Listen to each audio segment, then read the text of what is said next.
The bell above my shop door rang hard enough to hit the glass twice. I looked up automatically, already smiling the way you do when you run a small business, and every customer matters. Then the smile disappeared. My twin sister, Claire, wasn't walking in. She was dragging herself inside. Her hair was tangled, like someone had grabbed it. One sleeve of her sweater hung stretched and twisted. She moved unevenly, favoring her left side, and when she reached the counter, she didn't speak. She just held on to it. Her knuckles were shaking. "Claire?" I stepped around the register. "What happened?" She didn't answer right away.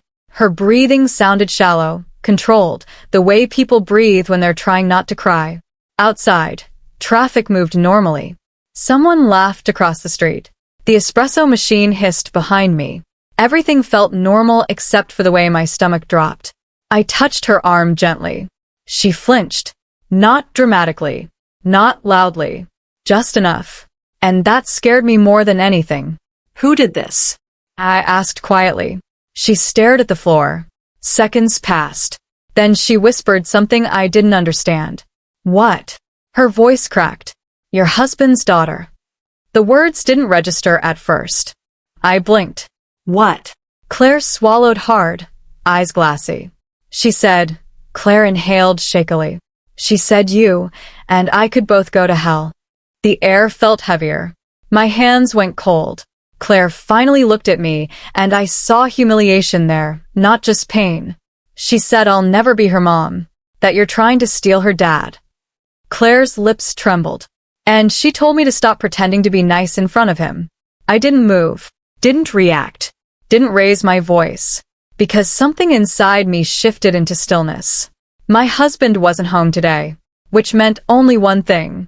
This hadn't happened in front of witnesses. This had happened when she thought no one would believe Claire. I helped my sister sit down. My mind wasn't angry yet. It was calculating. Because for 3 years, I had treated that girl like my own. And suddenly I realized I might have been the only person in that house who didn't know the truth. Something doesn't add up. Claire kept repeating, I shouldn't have gone over there. But why had she gone? Why today?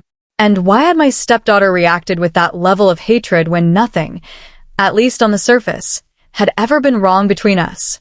There were too many contradictions. Emily had always been polite when Mark was around, helpful even. She hugged me goodbye every morning, called me Lena instead of stepmom, but I never pushed it. So why attack my twin? Why accuse me of pretending? And the question that stayed quiet but loud inside my mind. What had been happening in my own home when I wasn't there? Because bruises don't come from one bad moment. They come from something building, something practiced, something hidden. Before I keep going, I want to ask you something. Where are you listening from tonight? And what time is it? I always imagine people hearing this story in kitchens, cars, late at night when the house finally gets quiet. That's usually when memories feel loudest. If stories about real family dynamics and complicated truths speak to you, stay with me. Please like and subscribe so you don't miss the next one. Because what happened next changed how I understood kindness, boundaries, and silence forever. My name is Lena. I'm 32, and at the time this happened, I owned a small handmade candle and gift shop just outside Columbus, Ohio. Nothing glamorous. Just steady, safe, predictable. I married my husband Mark 4 years earlier. He was a widower with one daughter, Emily, who had just turned 14 when we met. People warned me about marrying someone with a teenager. They said teenagers hold loyalty tightly. They said grief changes kids in complicated ways. But Emily never seemed hostile. Quiet, yes. Observant. But never cruel. The first time I met her, she stood beside Mark at a diner booth, arms folded, studying me like she was evaluating a job candidate. Hi, Emily, I said gently. She nodded once. Hi. Mark squeezed her shoulder. Lena owns that shop I told you about. Emily looked interested for half a second. The candle place? That's me. She shrugged. Smells good. Not warm, not cold, just neutral. And honestly, I respected that. I never tried to replace her mother. I never asked her to call me anything special. I followed every stepfamily article I could find. Slow trust. No pressure. Consistency. And over time, things seemed to soften. She'd sit at the kitchen island while I cooked, ask about school projects, sometimes complain about friends. Normal things. One evening about a year into the marriage, she walked into the shop after school and said, "Dad says you work too much." I laughed. "Your dad worries." She looked around quietly, touching a display candle. "I like it here," she said. That moment stayed with me, because it felt like acceptance. Maybe not love, but acceptance. And I thought we were moving forward. Claire, my twin, became part of that picture naturally. We were identical enough that strangers mixed us up constantly, though Claire dressed louder and laughed easier than I did. Emily used to joke about it.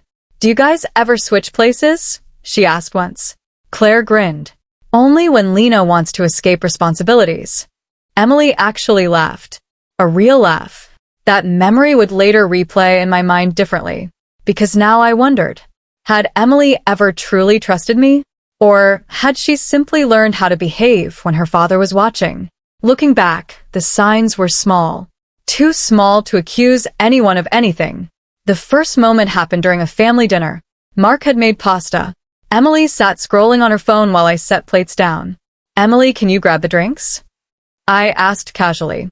She didn't look up. Mark repeated gently, She sighed loudly, stood up, and walked to the fridge. As she passed me, she muttered, barely audible, "You're not my boss." I froze for half a second. Maybe I misheard. Maybe it was teenage moodiness. At dinner, she laughed at Mark's jokes, asked about his work, acted completely normal. Later that night, I told myself I was overthinking. Teenagers test boundaries. That's normal. But then came another moment. And another. Small dismissals. Cold looks when Mark left the room. One afternoon, she walked into the kitchen while I was cleaning. "Dad likes things a certain way," she said suddenly. I smiled. "I know." She leaned against the counter. "You shouldn't try so hard." The words weren't aggressive, but they weren't kind either. "What do you mean?" I asked carefully. She shrugged. "He already had a family." Then she walked upstairs. I remember standing there holding a dish towel, feeling oddly displaced in my own home. Still, I told no one. Not Mark. Not Claire. Because nothing had happened that felt serious enough. Until the day Claire visited the house alone. Claire often stopped by when I worked late. That afternoon, I had asked her to drop off a birthday gift for Mark because I wouldn't be home before dinner. Simple favor. Nothing unusual. Claire later told me how normal it seemed at first. She knocked. Emily opened the door. "Oh," Emily said flatly. "Wrong twin." Claire laughed awkwardly. "Hi to you too." Emily stepped aside, but didn't smile. The house smelled like microwaved pizza. TV playing softly. Claire walked in holding the wrapped gift. "Your dad's not home?" "No." Claire hesitated. "Okay, I'll just leave this." "That's her gift, isn't it?" Claire frowned. "Lena picked it out, yeah." Emily crossed her arms. "She thinks buying things makes her important." Claire told me she tried to keep it light. "She just loves your dad." Emily's expression changed. Not anger at first. Something sharper. "She's pretending." Claire laughed nervously. "I don't think. She acts nice when he's around." The temperature in the room shifted. Claire said she suddenly felt like she'd walked into an argument already in progress. "She's not replacing anyone," Claire said gently. That's when Emily snapped. "She is." Her voice rose. "You and her think you can just walk in here and fix everything." Claire tried calming her. "Emily, nobody's trying to replace your mom." Emily stepped closer. Too close. "You don't know anything about this house." Claire lifted her hands. "Okay, I'm just going to leave." But Emily blocked the doorway. And then came the words that echoed in my shop hours later. "You and your sister can go to hell." Claire stared at her. "She will never be my mom." Silence. Then quieter, colder. "And you're both trying to take my dad away." Claire said she tried one last time. "Emily, your dad loves you more than anything." Emily's jaw tightened. "Stop acting nice."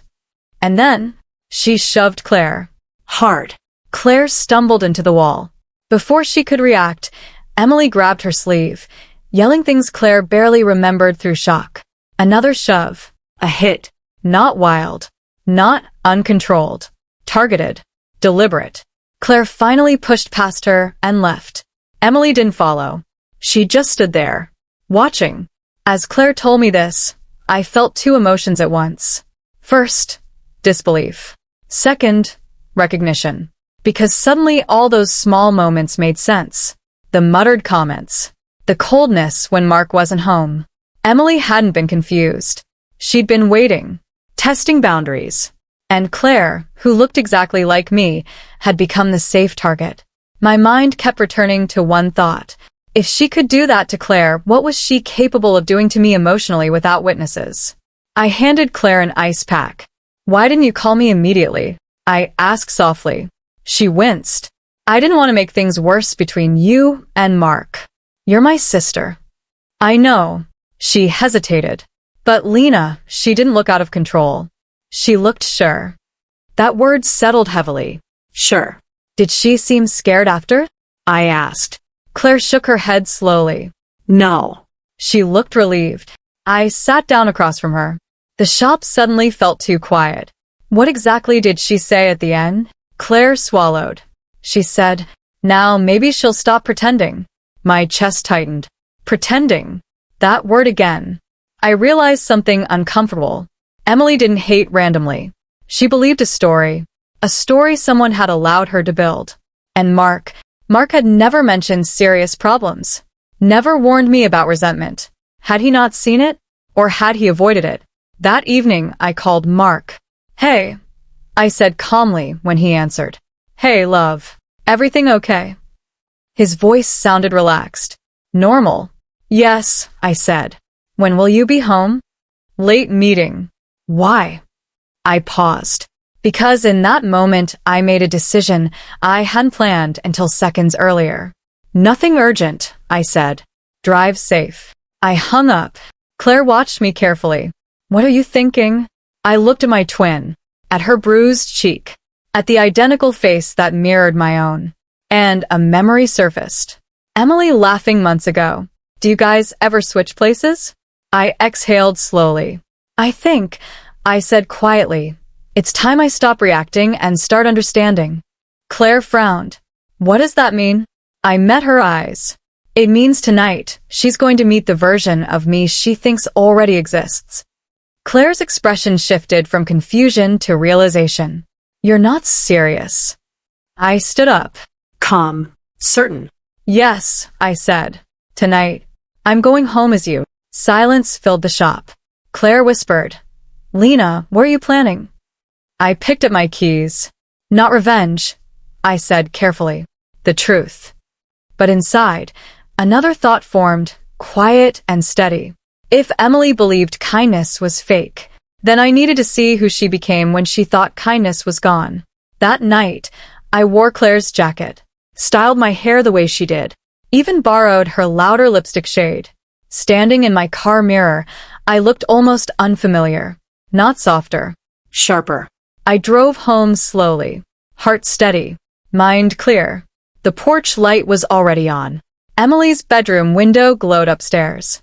She believed she had pushed my sister away. She believed she was safe from consequences. I parked, turned off the engine, sat in silence for a moment. Then I stepped out of the car, and before I could reach the front door, it opened. Emily stood there, looking directly at me. Her expression changed instantly. Not fear, not surprise. Something darker. A smile. Well, she said quietly, stepping aside. You came back. I crossed the threshold and realized immediately she wasn't expecting an apology. She was expecting a fight, and she had already prepared for it. Emily stepped back to let me inside. The hallway light cast shadows across her face, and for the first time since I'd known her, she didn't bother pretending politeness. No soft greeting. No careful tone. Just observation. She shut the door behind me slowly. Click. That sound felt louder than it should have. Well, she said, you came back faster than I expected. I didn't answer immediately. I forced myself to breathe like Claire would, slightly impatient, less measured than me. The house smelled faintly of detergent and leftover pizza. The TV hummed somewhere in the background. Everything looked normal, but emotionally, the house felt different, like walking into a room after an argument ended. I forgot something, I said, keeping my tone casual. Emily smirked. Yeah, she said. You forgot that I meant what I said. She watched me closely, testing, waiting. Inside, my heart beat harder than I wanted. I had rehearsed calmness all the way here, but standing in front of her without my usual role felt unsettling. I wasn't Lena tonight. I was the version she thought she'd pushed away, and I needed her to believe it completely. Curiosity, loop reset. Why wasn't she nervous? Why wasn't she worried, Claire might tell Mark. Instead, Emily looked confident, relieved even, which meant one thing. She believed her behavior had no real consequences.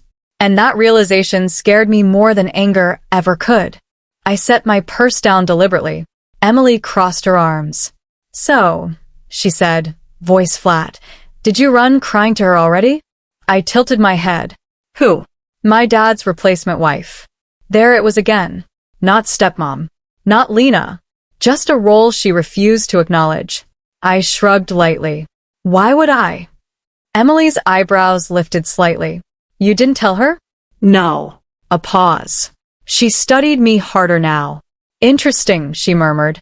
I walked into the kitchen like Claire would, direct, unapologetic, and opened the fridge.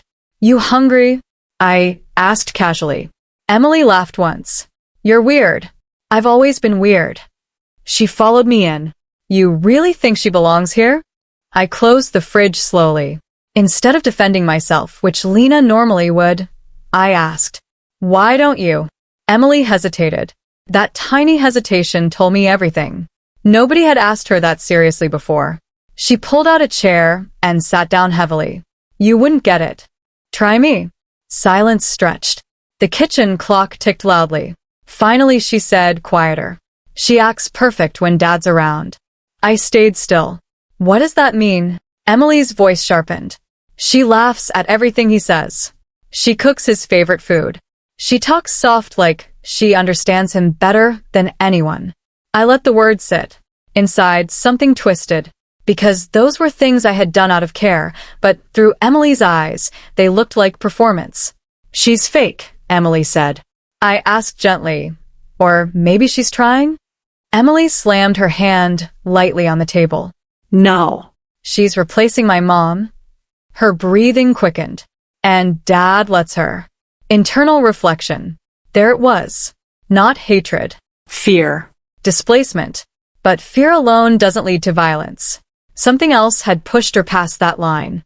I needed to find it. I sat across from her. Your mom's been gone 5 years, I said carefully. Emily's jaw tightened instantly. Don't. I'm not disrespecting her. You don't get to talk about her. I knew her, I said softly. Emily blinked. You did. I nodded. Through stories. Through pictures. Through your dad. She looked confused. That's worse. How? Because she never got to defend herself. The statement landed heavy. I realized then Emily wasn't protecting memories. She was protecting ownership. Her mother was the one thing no one else could share. And my presence threatened that exclusivity. I felt sadness rise, not defensiveness. Because suddenly I understood. Every act of kindness I showed Mark had unintentionally confirmed Emily's deepest fear. That life could continue without her mother. And she wasn't ready for that truth. But again, understanding doesn't excuse harm. And Claire's bruises still existed. Emily stood abruptly and walked to the sink. You know what the worst part is? She said quietly. What? She pretends she understands grief. I swallowed. She never lost anything. My breath caught, because that wasn't true. But Emily believed it, which meant someone had shaped that narrative. Who told you that? I asked carefully. She turned. Dad doesn't talk about her past. Ever.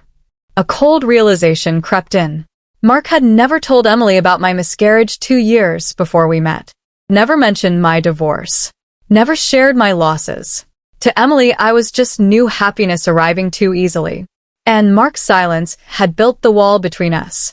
This wasn't just a teenager acting out.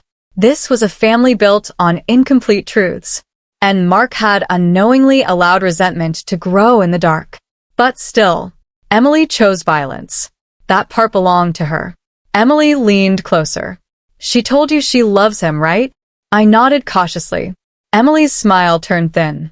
She told Mom's friends the same thing when they visited. I froze. What do you mean? She acts sweet in front of everyone, Emily said. Then she changes when they leave. My heart pounded. Changes how? Emily hesitated again. Like, she wasn't sure how much to reveal. Then she said something that completely shifted the night. She checks Dad's phone. My mind reeled. I had never done that. Why do you think that? I asked. I saw her holding it once, Emily said confidently. A misunderstanding. One moment misinterpreted. And from it, an entire belief system had grown. I realized Emily wasn't lying. She genuinely believed she was defending her father. In her mind, I was manipulative, dangerous, Fake. and Claire had become collateral damage, which meant tonight wasn't just about punishment. It was about confronting a story she'd built for years. I leaned back. So you hit someone, I said evenly. Emily stiffened. I didn't hit her. You shoved her. She shouldn't have defended Lena. The justification came instantly. No regret. No hesitation. That told me something crucial. Emily didn't feel guilty.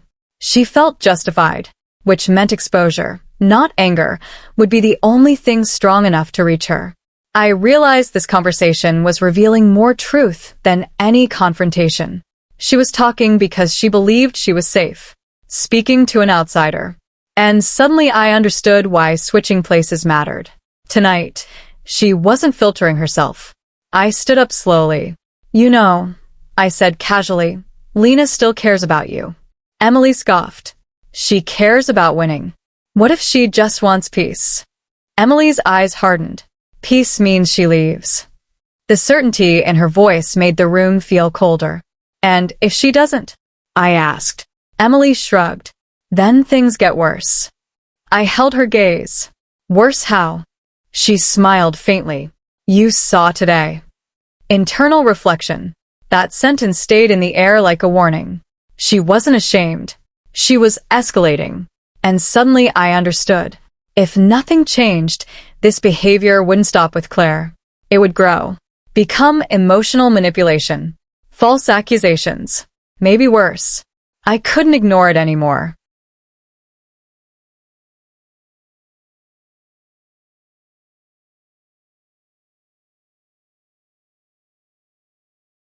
Then Emily said something unexpected. You know what Dad told me last week? My stomach tightened. What? He said Lena's the only person who makes him feel calm again. Her voice cracked slightly. And that's when I knew. Knew what? That I was losing him. Silence filled the kitchen. And for the first time that night, Emily looked young. Not angry. Scared. But fear mixed with entitlement had turned into aggression. I felt compassion rise. But compassion didn't erase accountability. Claire still limped into my shop. Emily still chose harm.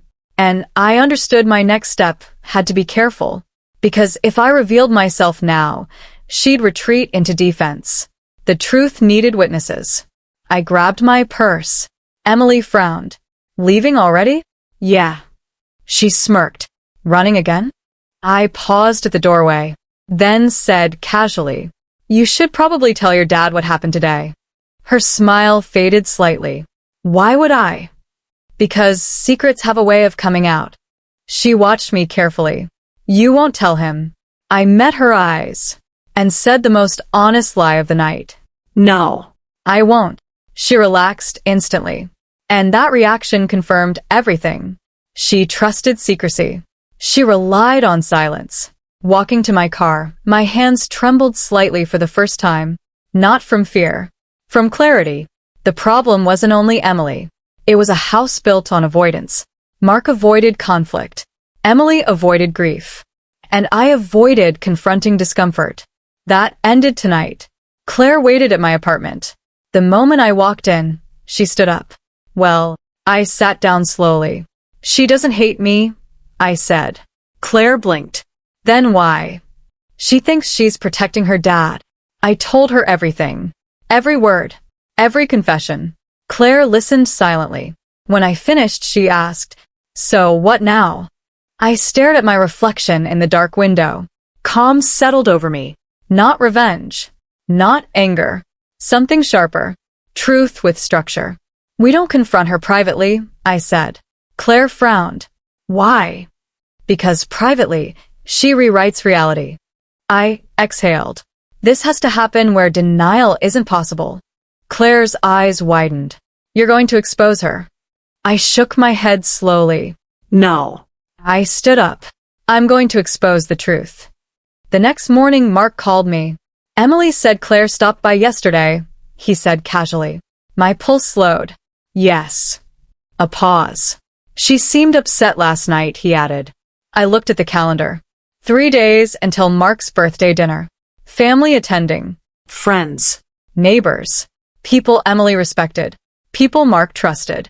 A perfect moment where truth couldn't hide. I smiled faintly. "Mark," I said gently, "let's invite everyone this year." He laughed. "Big celebration?" "Yes," I said. "Something like that." Because by the end of that dinner, everyone in that house would finally understand what had really been happening behind closed doors. Mark picked the restaurant without asking me. That should have been harmless. It wasn't. Because the second I saw the reservation confirmation on his phone over his shoulder, something in my chest tightened in a way I couldn't ignore anymore.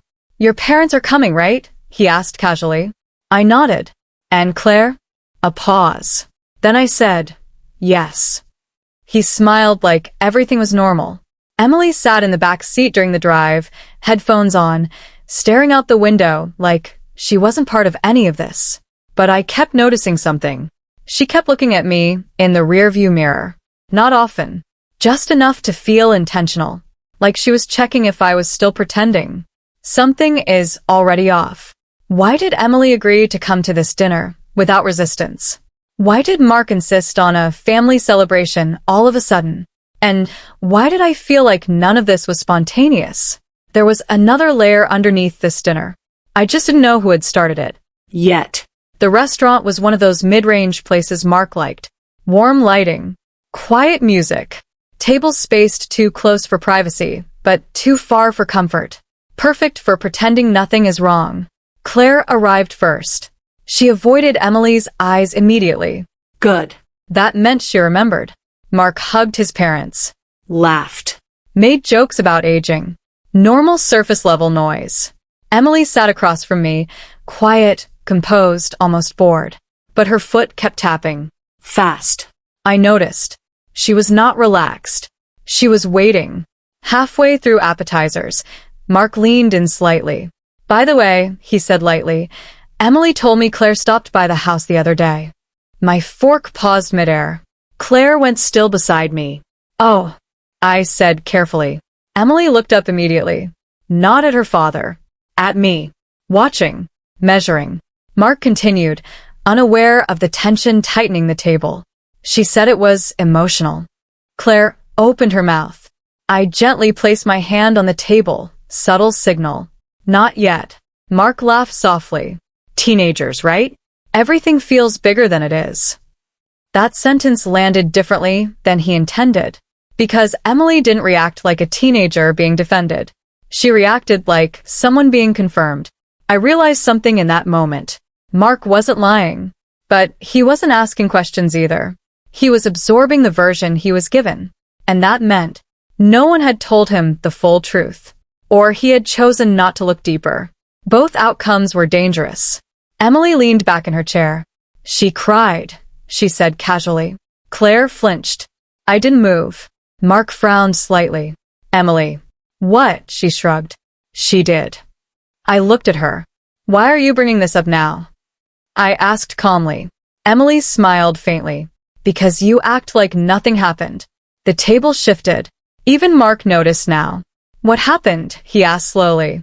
Emily didn't break eye contact with me. She came into my house acting like she belongs there. Claire spoke immediately.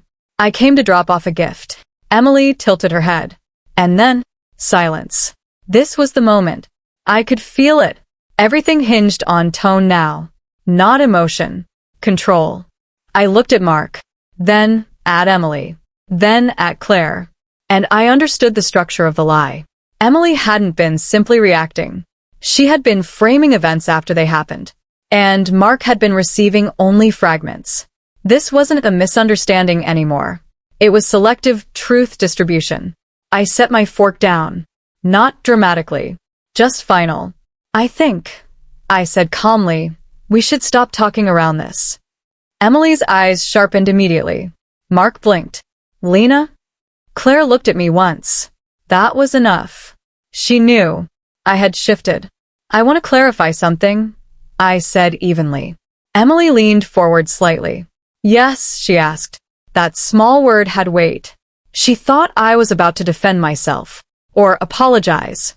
Instead, I said, I wasn't the one who hurt Claire. A pause. Mark frowned. What? Emily's expression didn't change. But her foot stopped tapping. That was new. Claire spoke quietly. I went to your house last week, she said, voice steady now. You shoved me. Mark turned toward Emily instantly. Emily. Emily shrugged. She was fine. That answer didn't match the accusation. Not even close. Mark noticed. I saw it. That tiny moment where confusion replaces certainty. Define fine, I said gently. Emily's smile faded slightly. She left. Claire's voice rose for the first time. You hit me. Mark raised a hand. Okay, slow down. What exactly happened? Now the room was split. Two versions forming. And Mark was forced to look at both. Emily realized it too. I could see it in her posture. Slight tightening. Eyes narrowing. She wasn't scared, but she was adjusting. Emily spoke quickly now. She walked into my house talking about replacing Mom. Claire shook her head. I said nothing like that. Emily cut in. You always defend her. I leaned forward slightly. That's not an answer. Silence. Mark looked between all three of us. For the first time, uncertainty entered his expression. I felt something cold settle in me. Not anger. Clarity. Because I realized something important. Emily wasn't losing control. She was recalculating, which meant she still believed she could win this narrative. Emily suddenly reached into her bag. Slowly. Mark noticed. What are you doing? She placed her phone on the table. I have proof, she said quietly. Claire stiffened. I didn't react, because I already expected this. But what I didn't expect was Mark saying, let's see it. That was the moment everything shifted direction. Emily unlocked her phone and smiled faintly at me. You're not ready for what you're about to hear, she said. Claire whispered. That's not what happened. Mark didn't look at her. He was watching Emily, waiting. The phone screen lit up.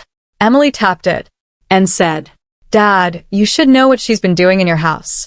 My pulse slowed, because I realized something horrifying in that instant.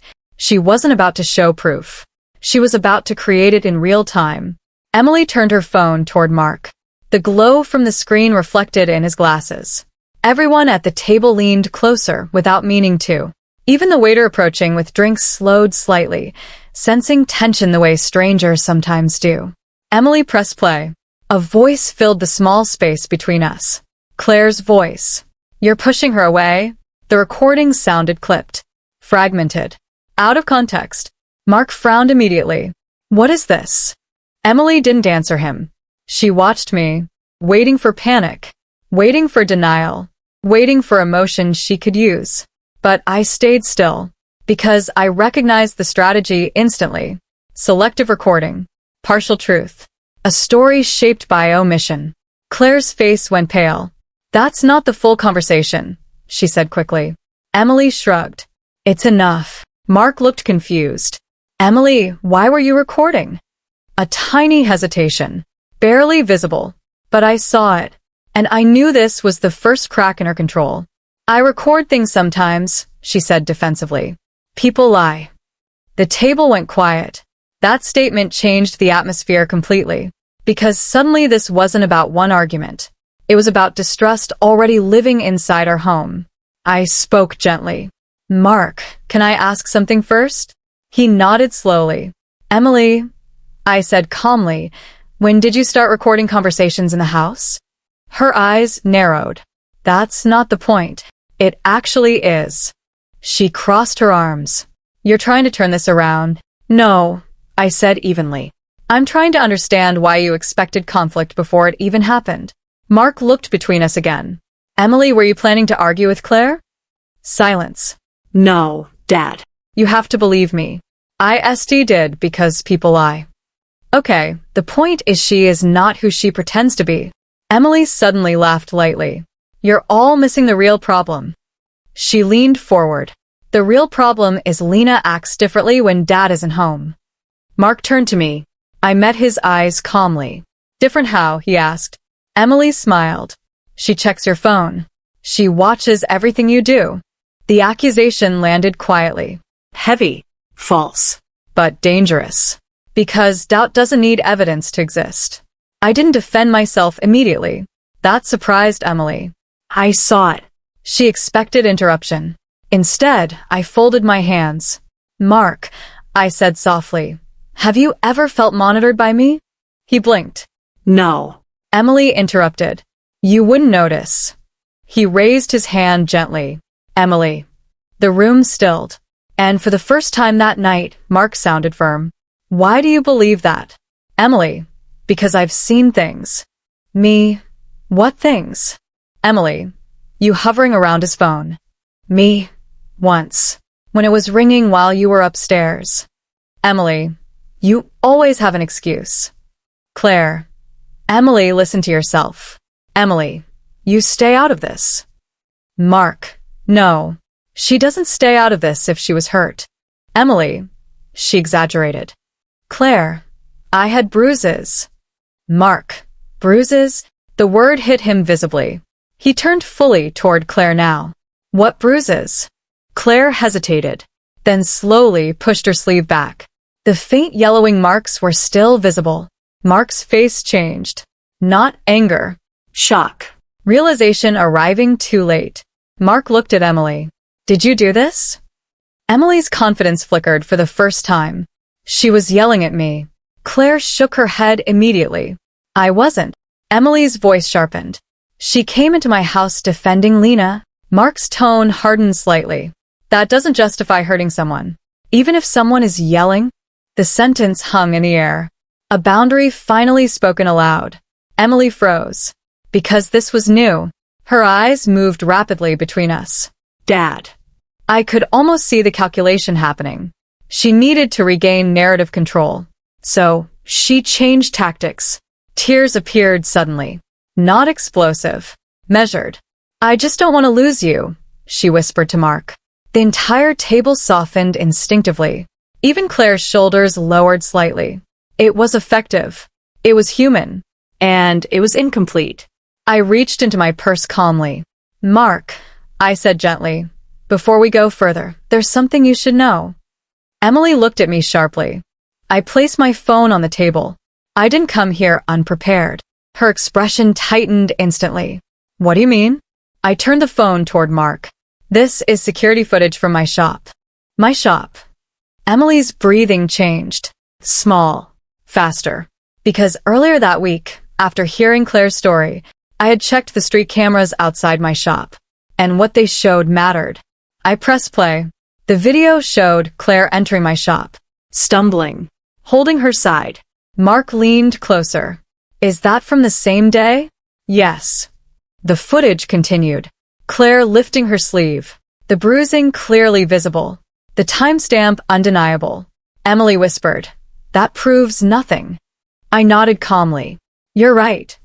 Then I said the sentence that changed everything. But it proves she didn't imagine being hurt. Mark sat back slowly. Processing. I have no idea what is going on. Reconstructing. Reinterpreting. Years of assumptions rearranging themselves silently. Emily's voice grew sharper. You're all ganging up on me. No, I said softly. We're finally listening to each other. She shook her head. You don't understand. Then help us understand, Mark said quietly. Emily, I thought you have made peace with Lena. I asked you, and every time you said you're okay. Now where is this coming from? And that invitation broke something open. Emily's voice cracked. Dad, she is replacing Mom. Silence. Nobody interrupted. She continued, words rushing now. You stopped talking about Mom, you laughed again, you looked happy, and I felt like she erased her. Mark's eyes filled slowly. Oh, I didn't know how to stop it, she whispered. So I pushed back. Claire spoke gently. But hurting people doesn't protect memories. Emily looked down. For the first time that night, she looked ashamed. Everyone at the table understood simultaneously. This wasn't just rebellion. It was grief left unmanaged. Silence mistaken for healing. And avoidance mistaken for kindness. But grief explained behavior. It did not erase consequences. I spoke carefully. Emily, I never tried to replace your mom. She looked up slowly. And you can't, she shouted back at me with anger. But I continued. Emily, I understand your pain. And I will never compete with your mom. This time she looked at me in surprise. Mark reached for her hand. You were never losing me. Emily cried quietly now. Real tears. Not strategic ones. And the entire emotional structure of our home changed in that moment. Truth had replaced assumption. I am sorry if I ever made you feel that way. I am not your mother, and I can never be, but we want the same thing, don't we? The happiness, the peace. I said gently, and looked at Mark. He was smiling at me. He nodded. Mark added, I am happy with Lena. She completes me. He gently took my hand in his. But you are my daughter, so I could never do something selfish if you were not happy. Do you want me to abandon Lena? No, Dad. Emily replied quickly, still crying. It wasn't easy to move on from losing your mom. Not for both of us. Lena helped me. Now, let us help you. No one can replace your mom, Hone. She nodded like she understood. She looked at me ashamed. I am sorry. I smiled gently. Friends? I raised my hand towards her. She held it calmly. Mark looked at me like a puzzle was solved. A wave of tension had vanished. Mark looked at me and Claire. I apologize for all of this. Emily added, Claire, I hurt you. Can you forgive me? Claire gently smiled. Even my eyes got tears. It was a happy little moment when the rain washes away all the dirt in the air. The dinner ended quietly. No dramatic exits. Just light smiles filled with new understanding.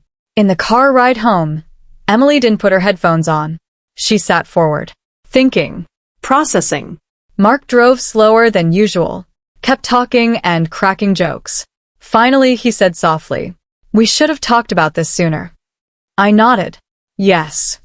No blame. Just recognition. I am glad we finally did. 3 months later, the house felt different. Not perfect, but honest. Emily started therapy voluntarily. She would spend time with me and Claire too. She apologized to Claire sincerely. Boundaries were clear now. Respect was no longer assumed. It was practiced. Mark and I began weekly family check-ins. Not dramatic conversations. Just space where silence couldn't grow into resentment again. And something unexpected happened. Emily began asking about my past, my losses, my story, not as competition, but as connection. I learned something important through all of this. Revenge isn't always loud. Sometimes revenge is refusing to let lies define reality. Sometimes it's standing calmly inside truth until everyone else has no choice but to see it. I didn't destroy my family. I changed how we faced each other. And peace didn't come from winning. It came from finally being understood. Now I want to ask you something. If you were in my position, would you have exposed the truth at that dinner? Or handled it privately to protect her feelings? Who was really wrong here, Emily, Mark, or me for waiting so long? Tell me honestly. Because stories like this don't end at the dinner table. They continue in how we choose to understand each other afterward. Lastly, if you like the story, please like and subscribe so you won't miss the next one. Thanks for watching, folks.